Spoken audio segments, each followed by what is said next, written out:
दोस्तों, इंसानों के वक्त से पहले इस दुनिया में विशालकाय डायनासोर्स का एक तरफा राज था और हमने इनको फिल्मों में भी देखा है। दोस्तों, स्टीवन स्पिलबर्ग जो हॉलीवुड के फेमस फिल्म डायरेक्टर हैं, उन्होंने 1993 में एक फिल्म बनाई थी जिसका नाम था जुरासिक पार्क। दोस्तों, इसी फिल्म में ये भारी और विशाल जीव दुनिया ने देखे थे। दोस्तों, डायनासोर्स पहली बार 247 से 240 मिलियन साल पहले दिखाई दिए थे। उन्होंने लगभग 175 मिलियन वर्षों तक पृथ्वी पर शासन भी किया, जब तक कि 65.5 मिलियन साल पहले एक विलुप्त होने की घटना ने एवियन डायनासोर्स को छोड़कर उन सभी को मिटा नहीं दिया। तो दोस्तों, आखिर डायनासोर का अस्तित्व कैसे खत्म हुआ? हालांकि इस पर कई थ्योरीज हैं जो कि सही भी है, लेकिन हाल ही में 28 सितंबर 2020 की एक रिसर्चर्स द्वारा की गई रिसर्च में उन्होंने इसकी सूचना दी, जिसमें उन्होंने बताया कि आखिर डायनासोर्स का अस्तित्व कैसे खत्म हुआ।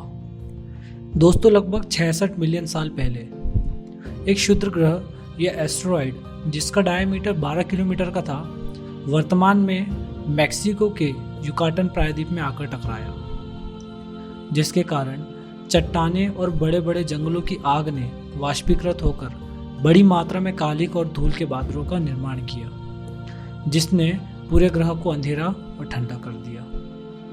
दोस्तों, इन अमानवीय स्थितियों के कारण पृथ्वी की लगभग 76% प्रजातियां विलुप्त हो गई, जिसमें डायनासोर भी शामिल है। दोस्तों, वैज्ञानिकों ने जांच की है कि यह कालिक जंगल से कितनी आई थी और कोयले और तेल जैसी पुरानी सामग्रियों में से कितनी मात्रा में आई थी, जो कि चिक्सकुलप इम्पैक्ट क्रेटर के रूप में जाना जाता है। दोस्तों, क्रेटर और 2 दूर गहरे समुद्रों की साइटों से तलछट की रासायनिक संरचना से पता चलता है कि कार्बन की प्रारंभिक लहर तेजी से गर्म जीवाश्म स्रोतों से आई थी। और दोस्तों, बाद में टीम ने यह निष्कर्ष निकाला कि जब जंगलों की आग बुझ गई तो उसके बाद इम्पैक्ट विंटर का लंबा समय आया जो कि पृथ्वी ने सहन किया। और दोस्तों, मैं आपको बता दूं कि इम्पैक्ट विंटर उस परिकल्पित अवधि को कहते हैं जब कोई एस्ट्रॉयड या कॉमेट के प्रभाव से पृथ्वी पर लंबा समय ठंड के मौसम का हो जाता है। दोस्तों, पेंसिल्वेनिया स्टेट यूनिवर्सिटी एक जियोलॉजिस्ट और इस न्यू स्टडी की को ऑथर शेल्बी लियोन्स कहती हैं कि इस प्रक्रिया पर कई प्रतिक्रियाएं चल रही हैं जो कि विलुप्त होने को प्रभावित करती हैं। उन्होंने कहा कि ये पेपर दर्शाता है कि चट्टानों पर होने वाले कार्बन ने भी इसमें काफ़ी योगदान दिया था। दोस्तों, दशकों से रिसर्चर्स दुनिया भर के अवसादों के दौरान जले हुए कार्बन यौगिकों को खोज रहे हैं जब डायनासोर मिटा दिए गए थे। इनमें चारकोल, कालिक, पॉलीसाइक्लिक एरोमेटिक हाइड्रोकार्बन नामक रसायन शामिल थे। दोस्तों, इस प्रभाव से गर्मी की नब्ज की तीव्रता और परिणाम स्वरूप वाइल्ड फायर पर डिबेट बनी हुई है। दोस्तों, ये कहना है कनेक्टिकट विश्वविद्यालय के एक पैलियो क्लाइमेटोलॉजिस्ट क्ले टैबोर का, जो कि इस शोध में शामिल नहीं है। दोस्तों, इस रिलेटिव फायर के लिए इसमें काफ़ी सवाल खड़े होते हैं, जिसमें पौधे के मैटर को जला दिया, आवासों को नष्ट कर दिया और काफ़ी सारा धुआं एटमॉस्फेयर में भेज दिया और लाखों वर्षों से क्षय किया गया पौधों और जानवरों से बना फॉसिल फ्यूल।